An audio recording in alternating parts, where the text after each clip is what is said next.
ఈ ఓరుగల్లు ప్రాంతంలో 1992లో జరిగినటువంటి ఒక మరణం నన్ను కదిలించింది. ఒక మహా సంక్షోభం నన్ను ఆలోచింపజేసింది. ఆ మరణం వెనకాల రాజకీయ కారణాలు ఉండటము, ఆధిపత్య రాజకీయాలు, ప్రత్యామ్నాయ రాజకీయాల సంఘర్షణ ఆ సంఘటనకు కారణమవ్వటము, నేను దాన్ని ఎలాగైనా ఈ సినిమాగా నిర్మించాలనేటువంటి దానికి ఒక ప్రేమను జోడించి, అద్భుతమైనటువంటి ప్రేమను జోడించి ఒక మహాకావ్యంగా మీ ముందుకు తీసుకొచ్చాను. అదే విరాట పర్వం. ప్రియమైన అరణ్య, మీకు నేను అభిమాని అయిపోయాను.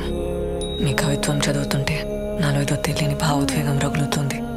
మీరాబాయి కృష్ణుడి కోసం కన్న వాళ్ళను కట్టుకున్న వాడిని వదిలేసి ఎలా వెళ్ళిపోయిందో అలా నేను నీకోసం వస్తున్నాను.